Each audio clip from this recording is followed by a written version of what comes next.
This is Startup Republic, your home for in-depth business startup stories, investment tips, and more, explained by some of the most influential entrepreneurs of our time. Enjoy the show. How's it going, listeners? Logan Saleh here, your host of Startup Republic. I'm joined here today with my interim co-host, Joe Kniffler, longtime friend of mine.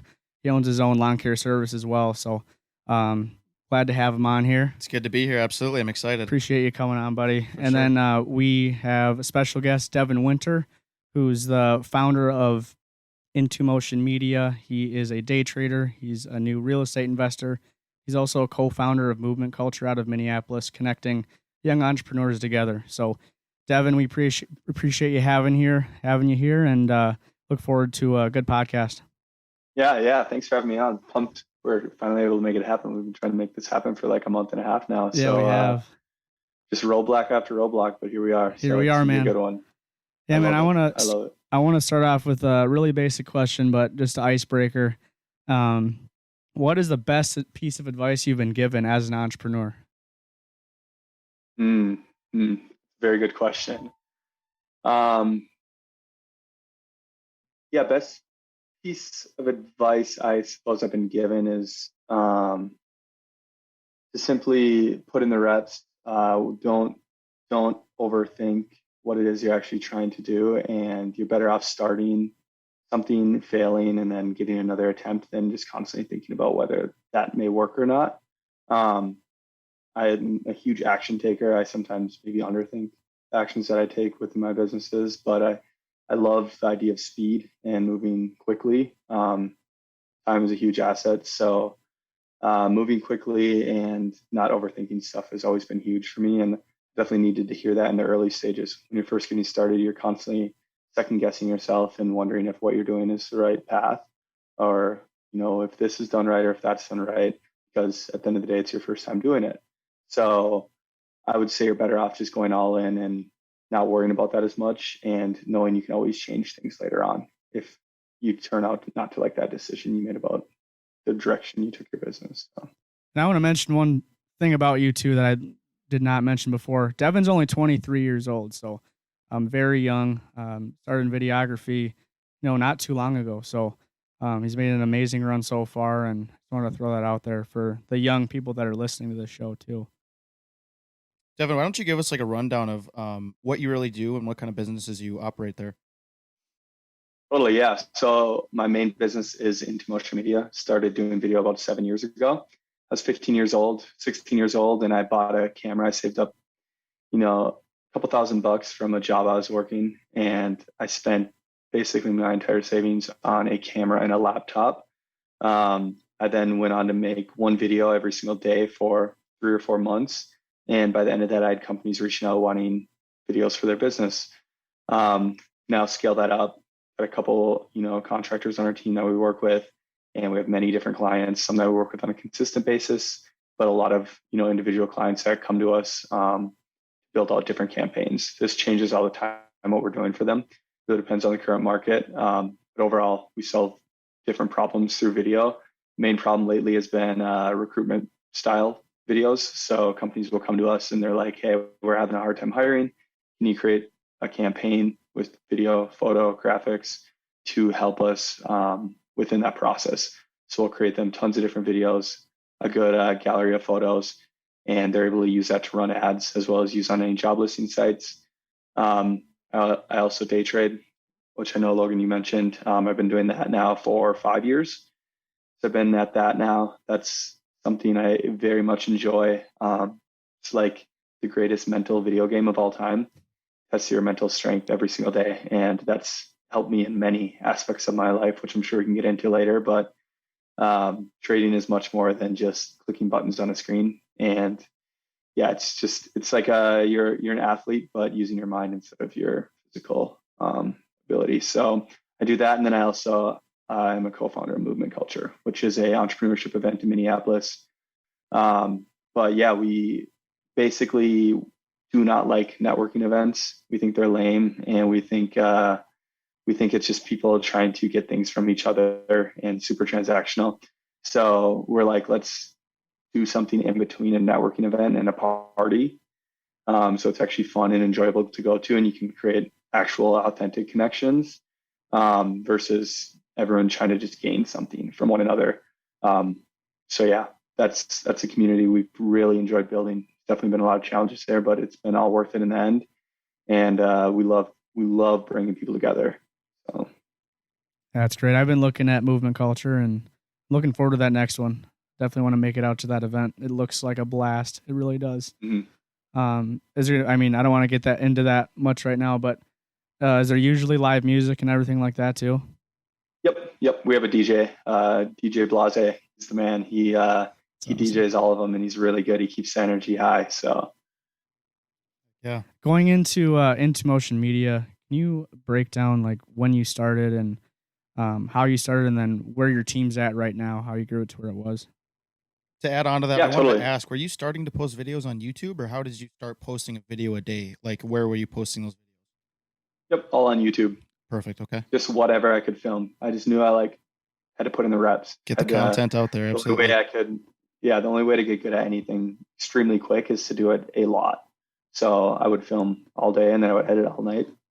And I enjoyed it. So didn't really feel super, I don't know, I enjoyed it, but it was also, there were many days I did not want to put out a video.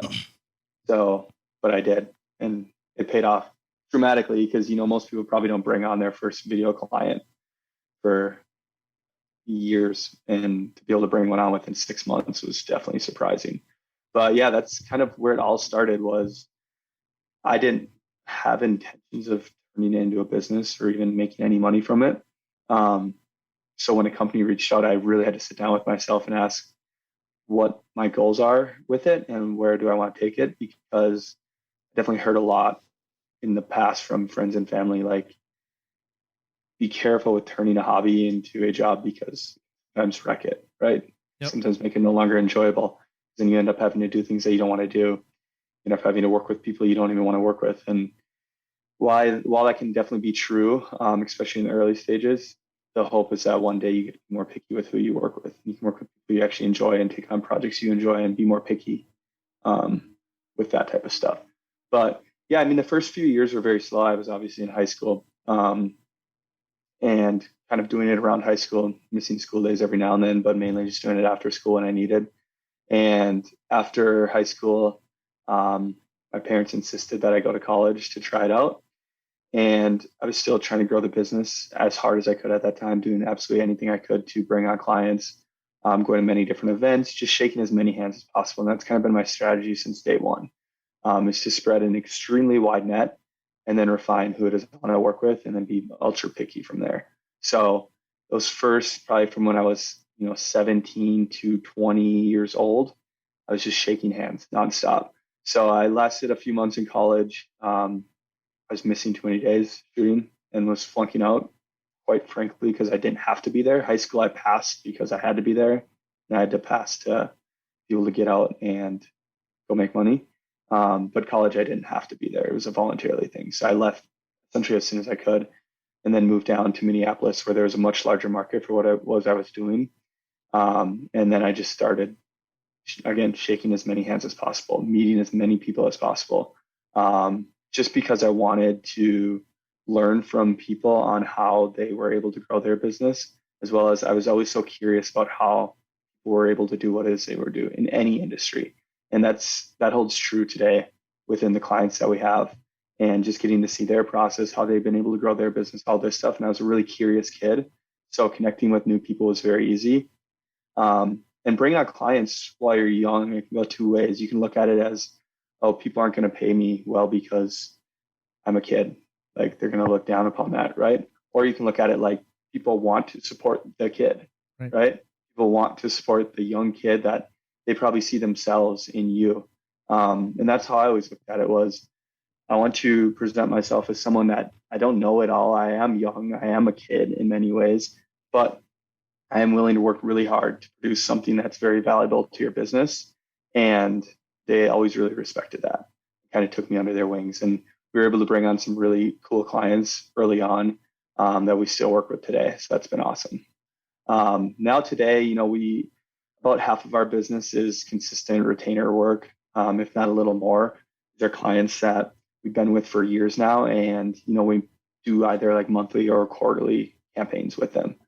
These are larger companies. We don't work with many small businesses now unless they have funding a lot of the times, but we work with the more mid-sized companies, mid to large-sized companies now.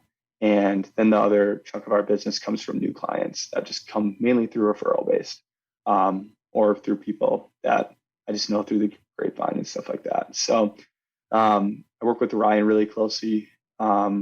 He is on every single one of our shoots, helps manage all the shoots. He's part of the pre-production process and stuff like that as well.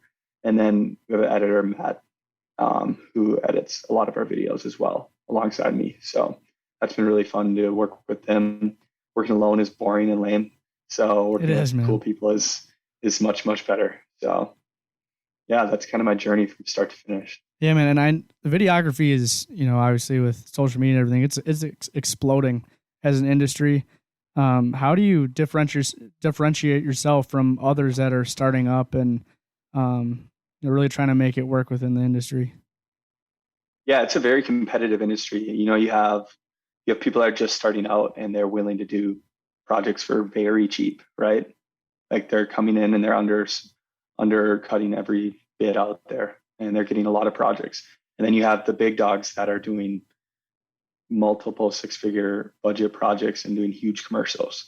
Then you have people that are in the middle that are doing smaller campaigns for maybe not Fortune 500 companies, but more mid-sized companies. And that's kind of where I lie.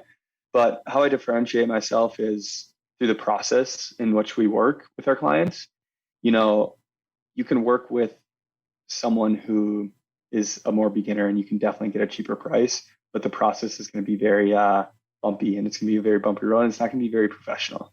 So, we have a very specific process that we run our clients through, because as we've grown and as we've gotten to work with larger companies, number one thing I've learned is they are more concerned. Their biggest concern is how much time they're going to physically have to invest into this project.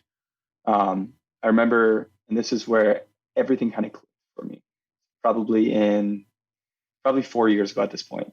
We're working with their client. They love video. They came up to us and they were like, man, we love utilizing video in our marketing. Performs much better than photos. We love running ads with it. And we really enjoy the actual video shoots themselves. And I was like, oh, that's awesome. Why don't you do it more? Because you've only video done like maybe once a year, if not every other year. Right. Like, why not do it more if it's something that's so effective? And they simply just said, the process is so long and it can be daunting, and we have to put an employee onto that process who's going to be spending a lot of their time dealing with the video production team, going through the pre-production, scheduling the shoot days, as well as being there on the shoot days all day, putting talent into place, getting employees that are going to be on the video and managing all of that. And it's like it ends up being a full-time job. And as a company, that costs them a lot of money and time. Right. So it kind of clicks for me there. And I'm like, we need to figure out a way to make this easier, far easier for companies to incorporate video into their business. That's where it all kind of switched, was instead of having some selling point, like we're going to tell your story, or we're going to, whatever the classic mission is in the creative space, we're like, let's focus on the process. We're the easiest company to work with, and we're not going to waste your time. And we're going to allow you to be as hands-on as you want. And we ask our clients that before we work with them, like, how involved in this process do you want to be? And if they say as little as possible, we're going to take on as much as we can onto our plate to make it easy for them. Because we know if we can make it easier for them, that they're going to hire us more and they're going to pay us more, because it's costing them less money internally to be able to execute upon that. I love that. I think that's a great answer. I mean, I did not know that, but I mean, working with, my family's small business, I've tried to put video together, and I'm not necessarily great at it, but the process is very time consuming. So for you just to be able to deliver that quick and easy to a company, that would definitely, that's amazing. That's definitely important. Yeah, I think any business can do it too. I think any business can, especially in the creative space, because creative industry is known for flaky, like late on deadlines and just not professional in that sense of things. And if you can just refine that a little bit walk your client through that whole process and then execute upon that, while also just making it easy for them, just makes sense on both ends of things, because it's easier for us if we have a clean and refined process, and it's easier for them. So better for both parties. There's no reason not to do it. Definitely. Absolutely. And I think that goes for any industry. And I can relate to that through the lawn care industry. Like, you got high school kids that will go out and do it for a cheaper price, and they'll get hired more often. But the issue is the reliability of the high schoolers. And that's why people pay more for a larger service, or someone who's more refined to come out and make it just easier on their life, just in and out. If it's quicker, if it just is it more reliable, whatever. So I think that goes for pretty much any industry.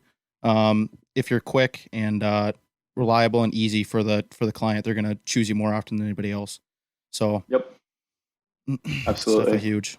I mean, you're young, Yeah. dude. You're like, you haven't been at this for a super long time. Do you have any goals set for In2Motion Media for the next couple of years? What do you want to do with it? Yeah, totally. Yeah, just continue growing and scaling it. I think the biggest thing is figuring out ways to bring more consistency has always been the goal for me. Personally, it's just a very stressful industry. There's a lot of things that can go wrong, and it can be a very rocky road. So I'm always looking to work with companies on a more consistent basis, because then I get to create a really good relationship with them. I've noticed like all the clients that we work with quarterly or whatever that may look like, is they end up becoming our friends, so we get to actually hang out with them outside of work, get to know more about them as a person, and that makes it much more enjoyable. So the more clients that we can become close with in that sense and work with on a more consistent basis, the better, especially if they're cool people. So that's my main goal. Obviously we have financial goals and scaling goals and all of that stuff. And then another thing is like continue improving the work that we actually put out. Every single year we want to look back at our past videos and be like, wow, that we definitely have came a long way since then, right? So whatever that may look like, if it means investing in new equipment, continuing to grow the team of high level people, because obviously I can't spend all my time learning how to do certain things, but we can hire people that they have one task and it's to edit, and they can focus all their time on becoming really good at that. And already we've seen improvements in our work since, hiring an editor and having him work on a lot of our projects. He just has a total different style, but also that's his thing. That's what he focuses on. So the main focus and the main goal is to improve our work and our process, because if we can do those two things, then I know the business will grow from there, and we'll make more money, as well as our clients will make more money. So Absolutely. How many employees do you have, Devin, and how did you go about finding those employees? Are they mostly friends or family, or how did you post an ad? No, so they're both technically contractors. Ryan, who I've worked with, he was a friend before we even worked together, just a friend through video. Mhm. And now we just, he's been part of like almost every project in the past like multiple years now. But now he's on every single project and he's involved in more of the process. So he was originally a friend and still is a friend, and he lives here in the house as well. As far as Matt, our editor, he reached out. We get a lot of inquiries just through email, people looking for a job in the space. Maybe they want more consistency. A lot of people may try freelance or try going out on their own, and it just isn't for everyone. Sometimes it's better for someone to have more consistency, and maybe they just want to focus on one thing, where a lot of times if you're freelance, you're maybe doing multiple things. Maybe you're filming, editing, doing a little bit of animation, a little bit of sound design, and you start to look back and you're like, I don't even want to do all of this. I just want to do this one thing. So he had reached out to us, and it was a really good fit right off the bat. He has a really good style. He's got a very playful style, which is something I didn't have as much. So it's fun to kind of bring him in and collaborate and combine the two styles. And he's also very timely and consistent, and he's hardworking and he's quick, and all the stuff we look for in an editor. So biggest thing when hiring in creative space is just someone that's reliable, someone that you can say, hey, we need this done on this day, and they can finish it on that day, if not sooner.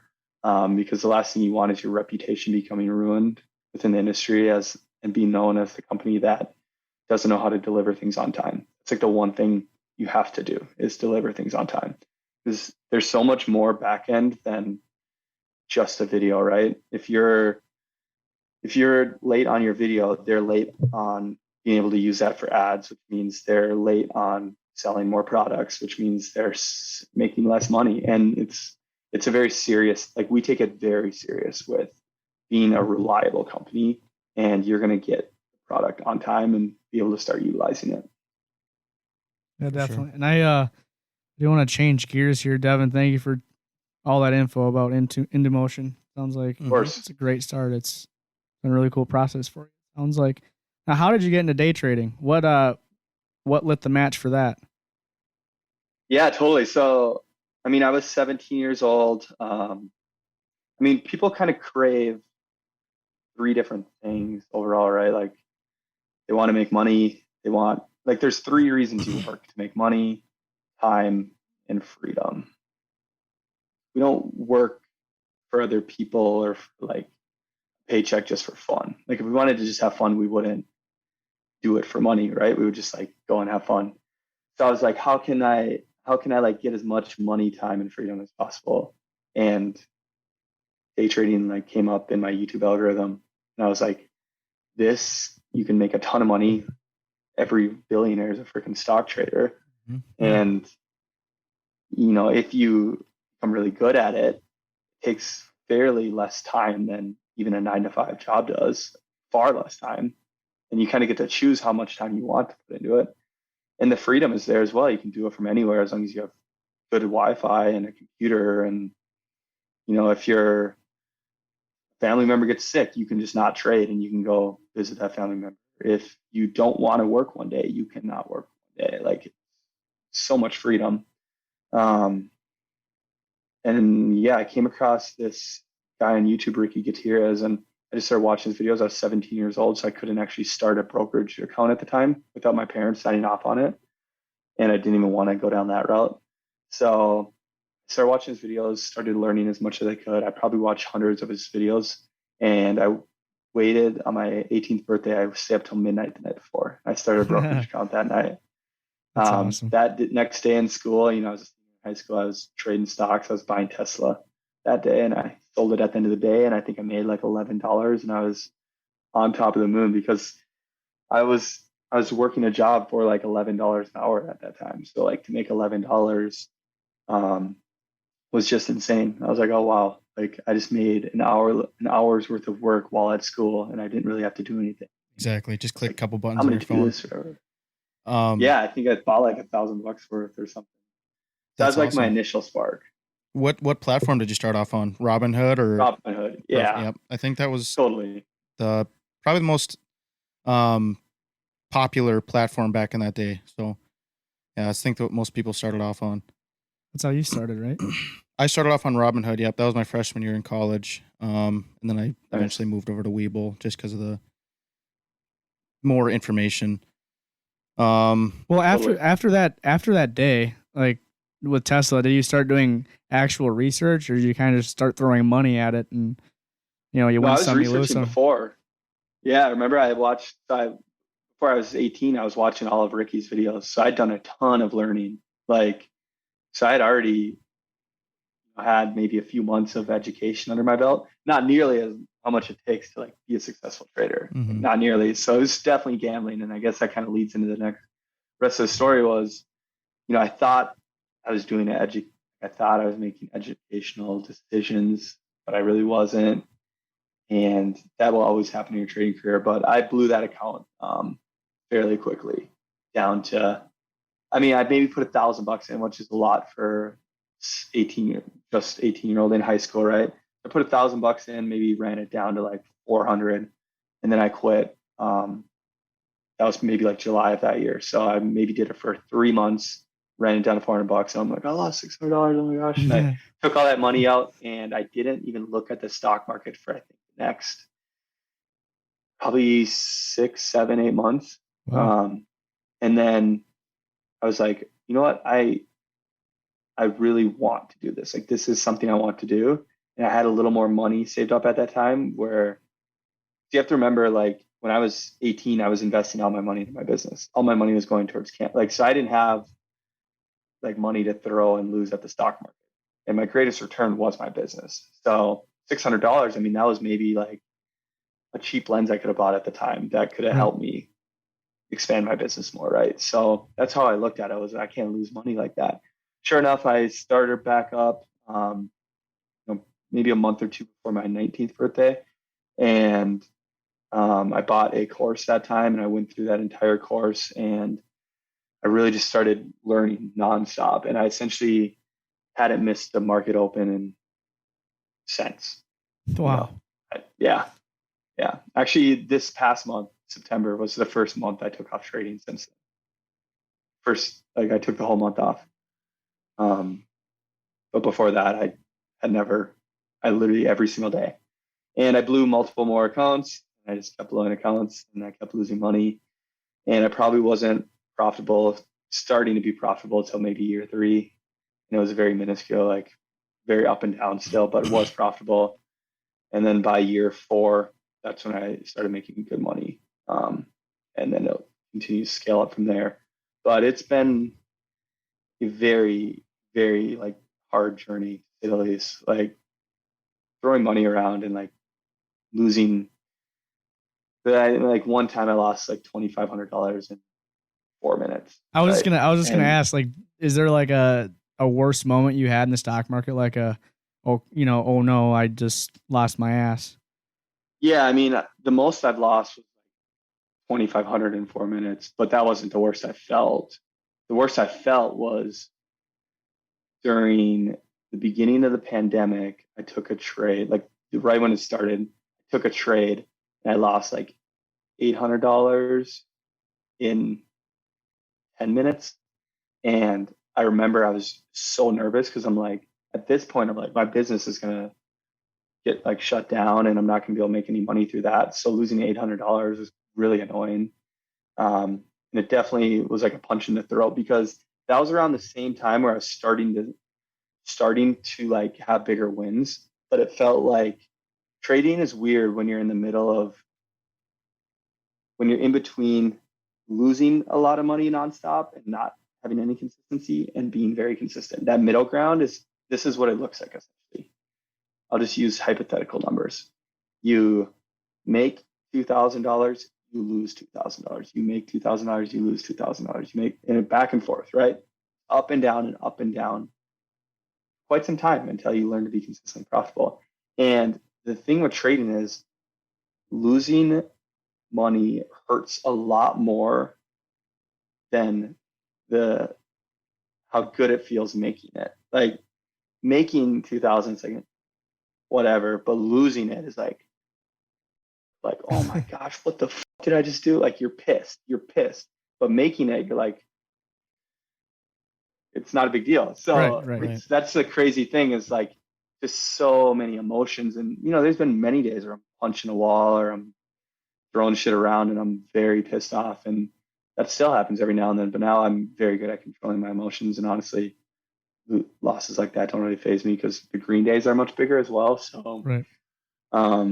But yeah, I don't recommend it to anyone. I think a lot of people going into the stock market when they first start day trading, they think it's going to be just like this wonderful thing, and then they have those losses, but they don't realize that those losses are actually major learning experiences for the future.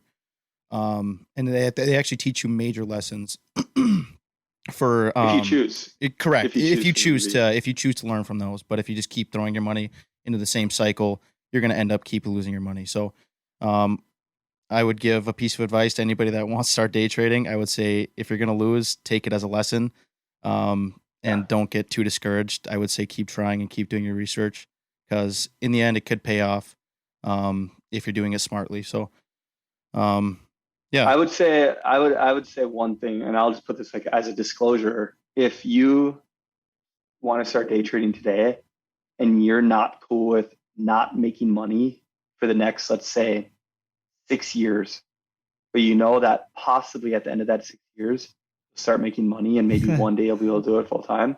If you are not okay with that, I would recommend probably not even starting. Just being completely honest, like it's a very long and lonely journey. The good traders out there, they have no reason to help you. They don't need to help you. They make a lot of money trading. They don't need like you. It's very hard to find mentors in this space because they all make their money from trading. There's no point in you paying them $1,000 to go over some trades and teach you how to do it because they're Exactly. making 50,000 a day in the market. So why would they? So you have to just accept the fact now that you are not going to make money right away. So, and if you do, it's luck and you'll lose it. It's luck. Like that's just how it is. I know plenty of people Yeah. that have turned 40 grand into a couple hundred grand and it goes away really quick. And then they're in the shit, like they're in the dumps. Like they are not feeling good about what happened. Mm-hmm. So it's an emotional roller coaster. I do not recommend it to anyone who isn't willing to like put forth massive amounts of work. And going back to like learning from mistakes, you have to journal all of your trades. I have a whole software that I use called TradeZella, where I journal every single day. To this day, my trades, I rated out of 5 stars in that platform. What type of setup was it? What was my risk to reward on that trade? What was my size on that trade? And then at the end of the month, I can go see, what were my best setups, and it puts it in a whole spreadsheet for me. So I can see like what were my highest performing setups, what were my lowest performing setups, what did I lose money on, why was my risk reward off on these certain trades, was I selling too early, was I selling too late, what, like all these things. And I collect data every single month.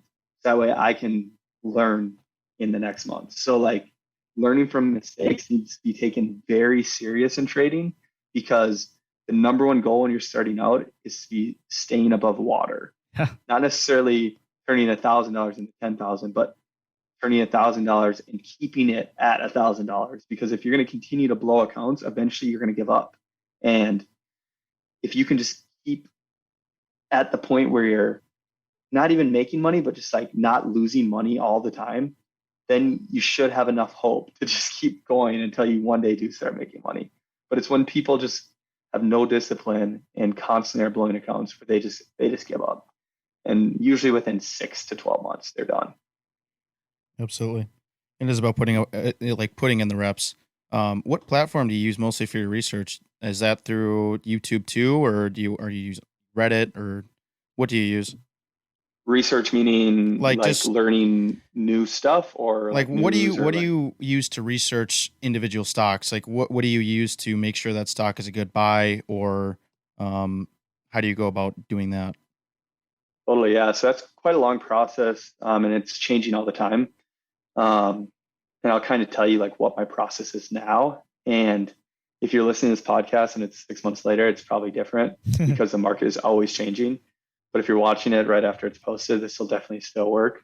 A couple things. I have friends that trade now. Over the years, I've been able to accumulate some friends that also trade, which has been awesome to kind of bounce ideas off of each other.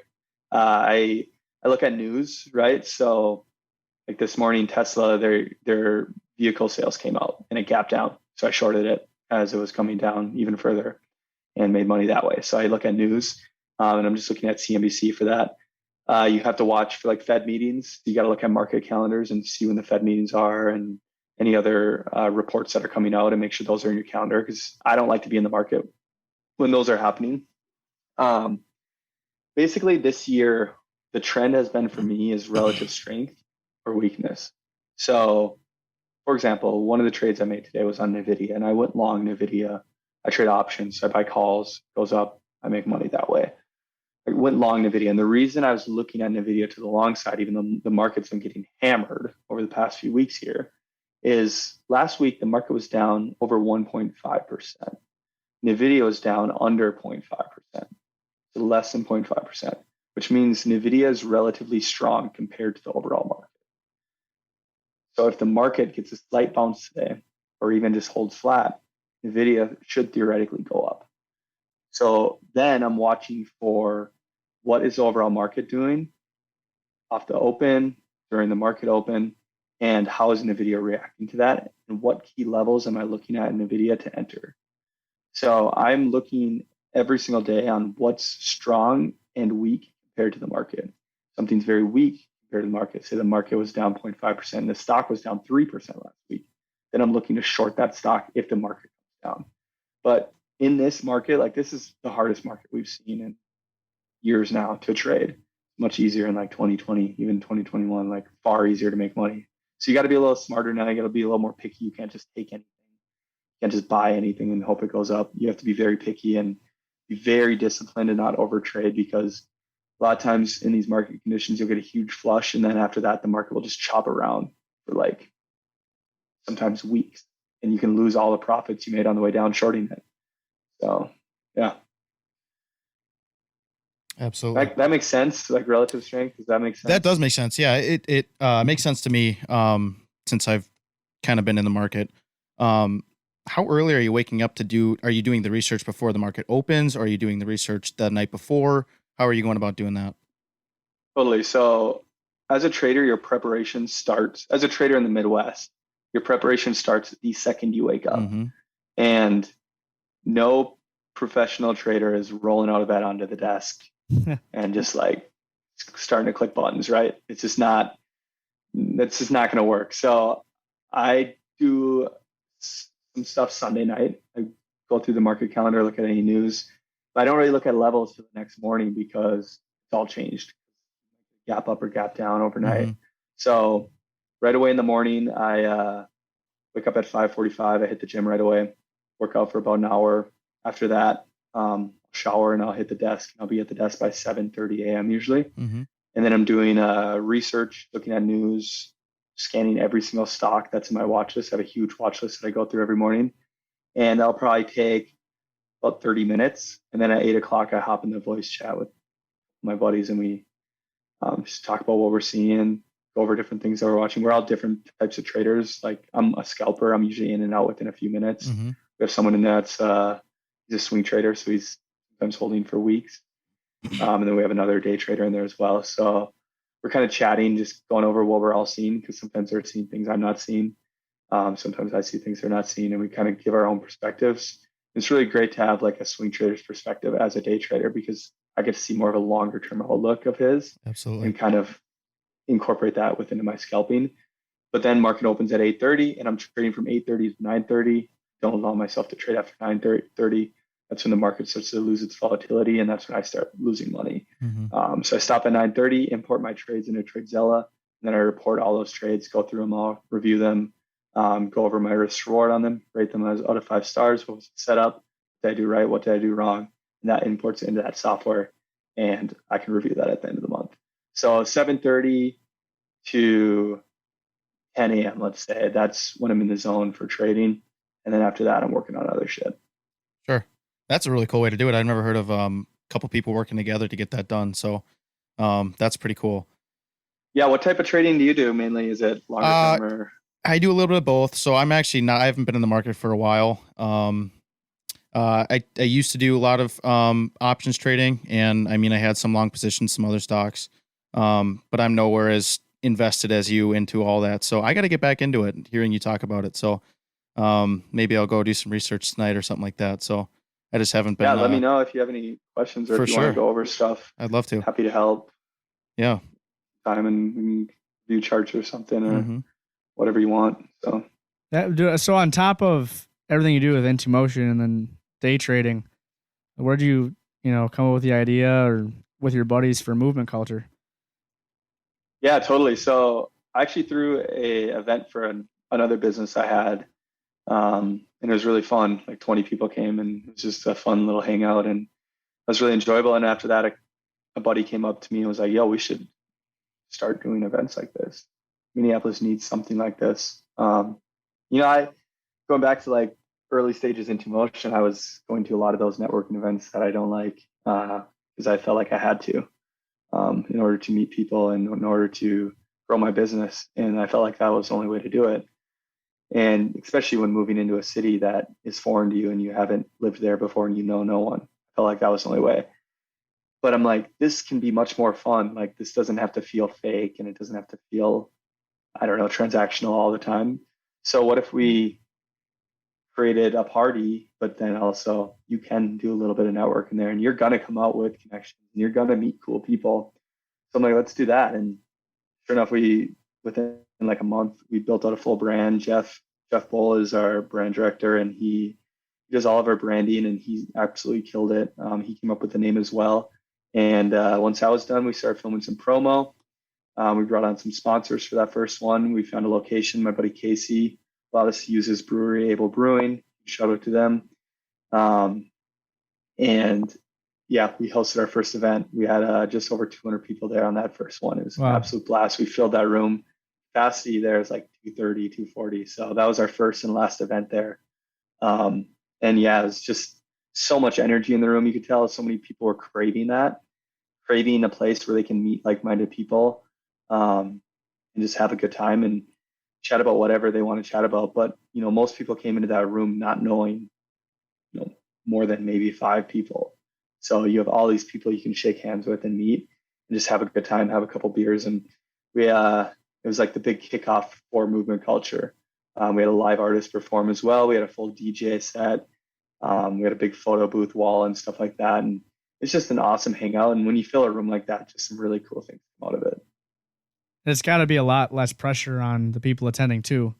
Like a lot of networking events are more formal. With that type of atmosphere that you guys put on, it's got to be a lot easier for people to open up and actually talk to people about what they're doing or want to do. So, another thing too is like with networking events, you feel like you can only talk about the good that's happening in your business, right? Because you don't want them to think there's anything bad happening or you're struggling with anything, because then they won't hire you for your stuff. So no one ever talks about, for movement culture, you can talk about the hardships within your business because we all have them. Very challenging thing is to start a business. So when you talk about that stuff, people can give you advice, you can learn, you can talk about it, you can come to conclusions or come to solutions, and just much more valuable than just putting on a face and trying to get another client. So now on top of that, one thing that I'm really intrigued about you is you seem to be really well-rounded, not just with In2Motion and also having your side gig kind of with day trading, but real estate too. You thought that would be a really good idea to get into. That's something I'm really interested in, Joe, as well. So I don't want to steal too much of your time here, but I'd love to kind of figure out what your strategy was for buying your first property and what you kind of aspire to do with the whole real estate game. Totally, yeah. So real estate, I mean, I honestly was staying away from it for the longest time. It always scared the crap out of me, the idea of getting into real estate. And it's probably just because of what maybe family members told me and stuff like that. Like, I'm gonna get calls to fix a toilet at 2 a.m. And then I was thinking about it. I'm like, yeah, I mean, if I gotta go fix a toilet at 2 a.m. every couple of years in order to make like millions of dollars worth of wealth, then I will do that, I guess. That doesn't sound that bad. So I'm like, let's get into the real estate game.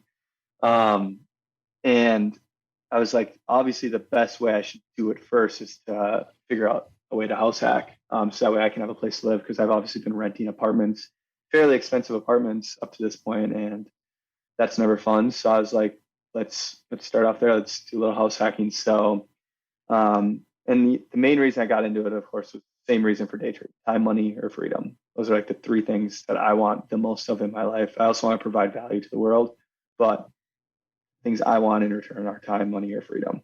And real estate is a huge way to get that, and to have that opportunity.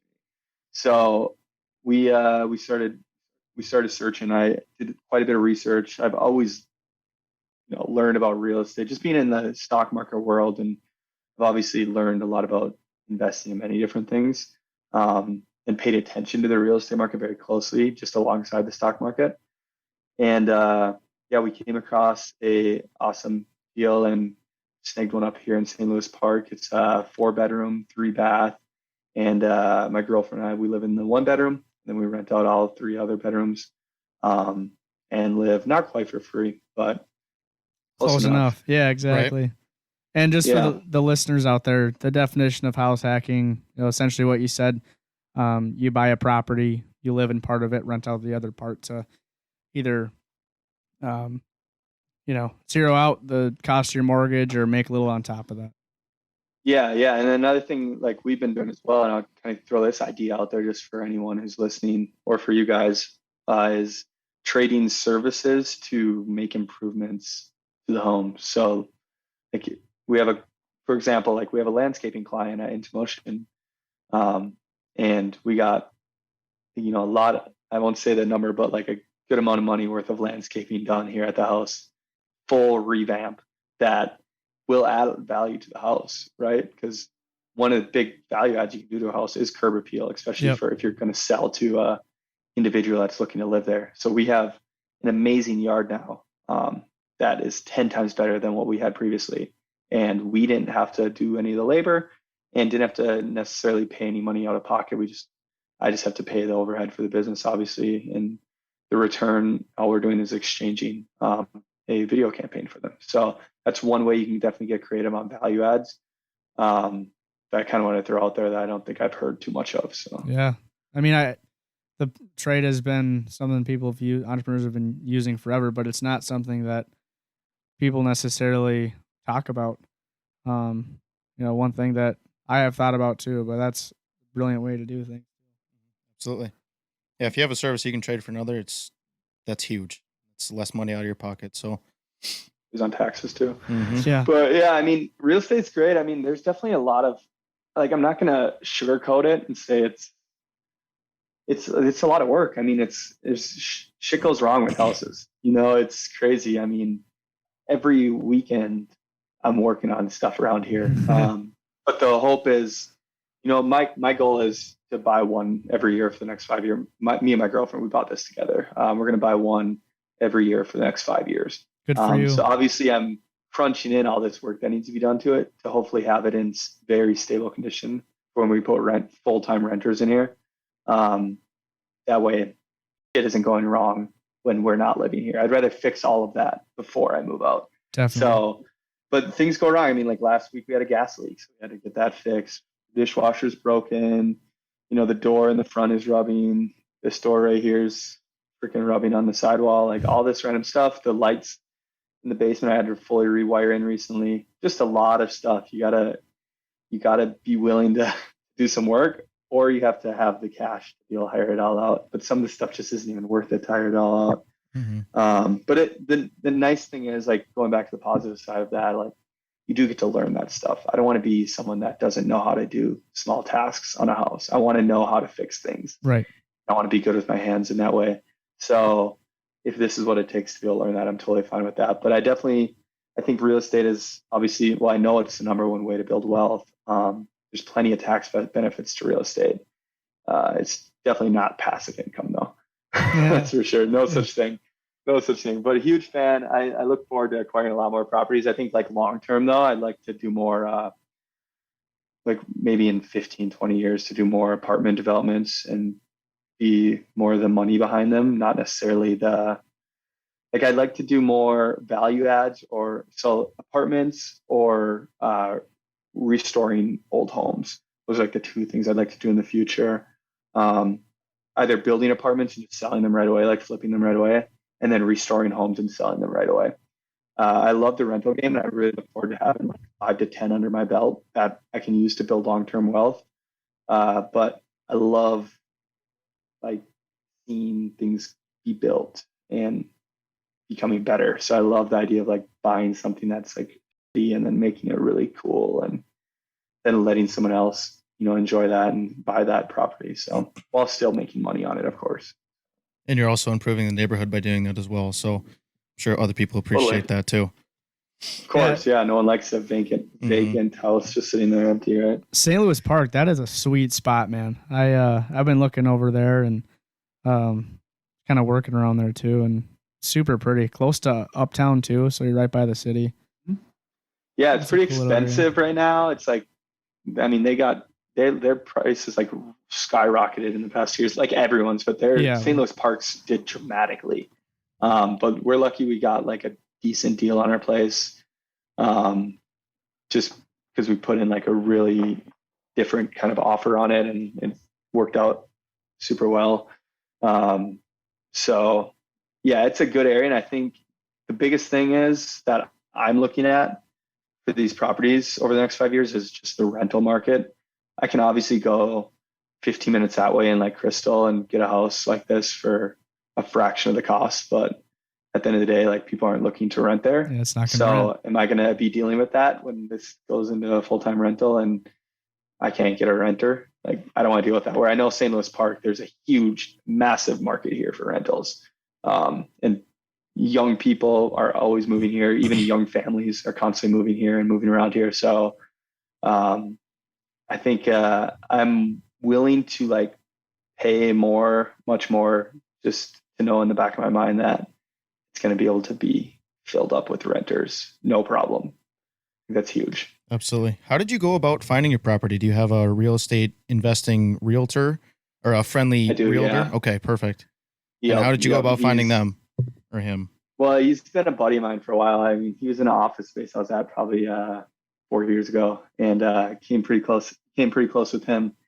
He's a good friend of mine now, and he's just had a lot of experience in the game. And I've asked him questions about real estate, just any questions I've had, for the past 4 years now, I've asked him. So he's been an awesome mentor, and obviously he didn't get paid for any of that. And so I was happy to work with him and have him represent us on buying this home, just because of how knowledgeable he is and how much advice he had given me previously.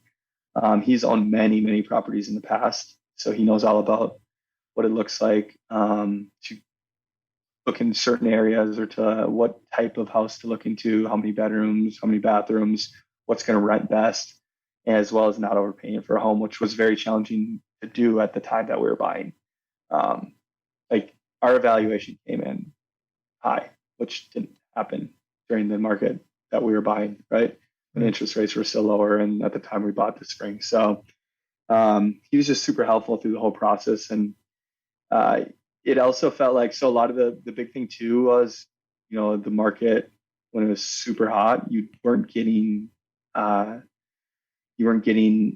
inspections. So it was super important for me to have someone that knows the bones of the house. Not that they're legally going through the house and like doing an inspection, but I didn't want a new realtor who hasn't walked through many homes or even owned his own home himself. I wanted someone that's owned homes and owned rental properties to walk through my house with me. And I can ask him like, what's that? What's that? What's that? Why is that there? And he's going to have the answers to those questions. Someone who understands the investment side, for sure. And that's vital.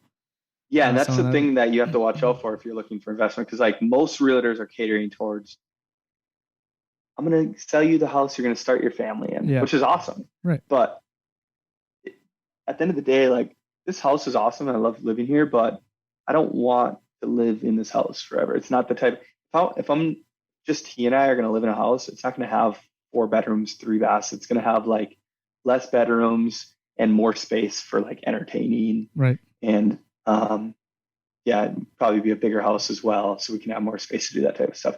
I bought this house because I knew it'd rent out great, and there'd be like 4 people that would be able to go in on it and rent it together, or it'd be a family with 2 kids that are going to rent it and treat it as their own home. So like this definitely isn't a house that I would want to live in long term. Just being the setup and the layout, it's set up really good to be a rental, or if we had like a couple kids, it totally makes sense, right? But neither of those two things that's not true for me right now. So you definitely have to work with someone who understands what your goals are and what you're trying to do, especially when it comes to like getting a good deal as well. Because a lot of times when you're buying a home to start a family and you're also planning on living there for like 10, 15, 20 years or forever, right? Like sometimes forever.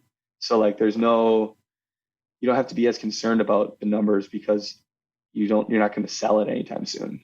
You plan on living there for a long time. So yeah, man, I want to get to some closing questions here. Obviously, you're super well-rounded.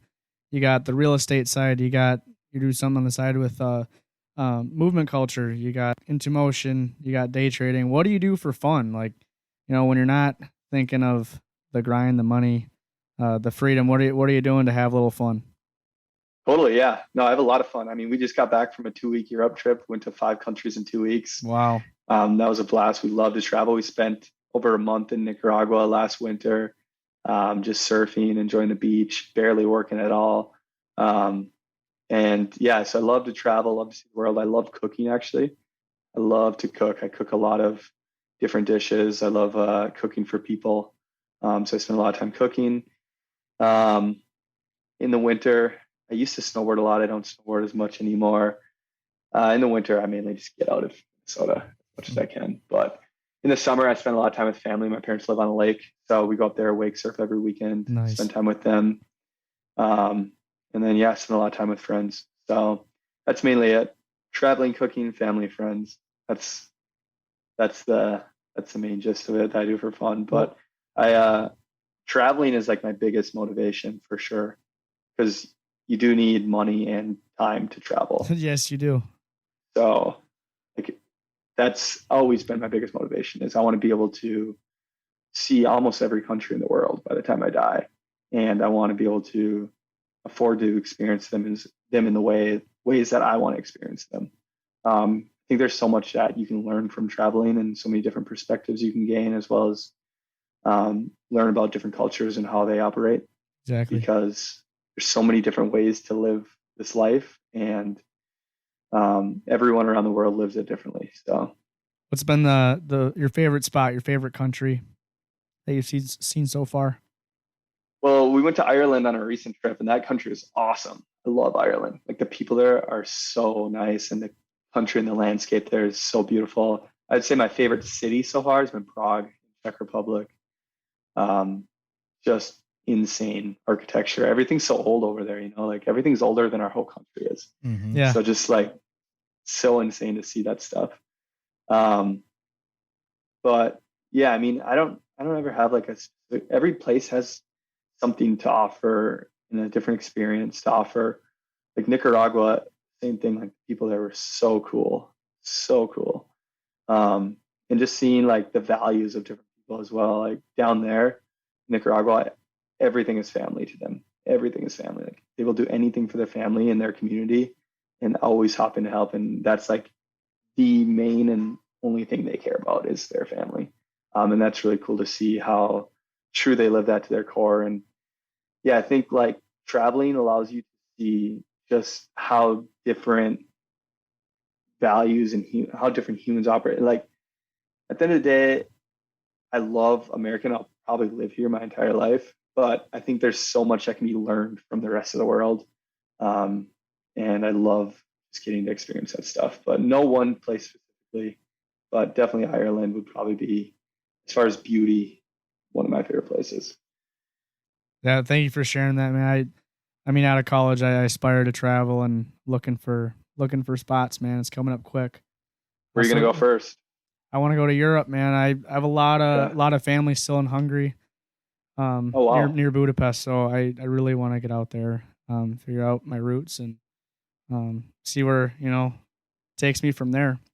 But it really looks great too. But yeah,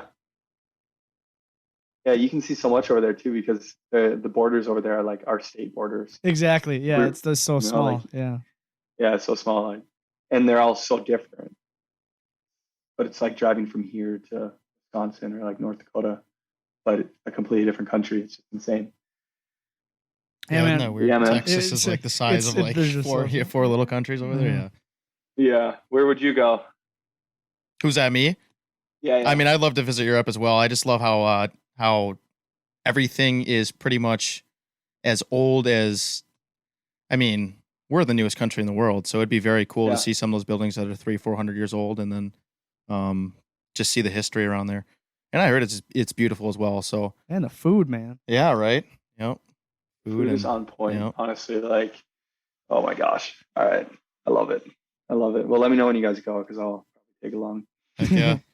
Yeah, man. Closing question here. I like to ask everyone that comes on. If you could do it all over again, your entrepreneurial journey, would you do it again?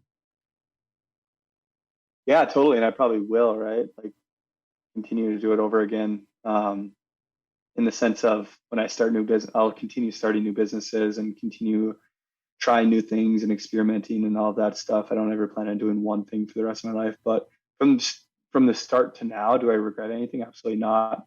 I think the thing for me that has been most beneficial is it has literally been because I did so bad in school, and that's not how I learned. Nothing against it, obviously. It's not how I learned. This has been my school. Starting In2Motion, I would say it has been my college. It's taught me absolutely everything I know about business. It's taught me how to file a business, right? It's taught me how to do taxes. It's taught me how to bring value to people or businesses. It's taught me how to manage money. It's taught me how to invest into a business. It's taught me how to manage people and to have leadership. And those are like things that I've learned and that I will be able to implement into anything that I start in the future, things I'll be able to implement into my family one day, things that I will be able to teach my kids one day. And that has been absolutely priceless, not to mention the fact that I've also been able to make money while doing it. So I feel like I've gotten this education while also making a living, while also doing something that I actually enjoy doing.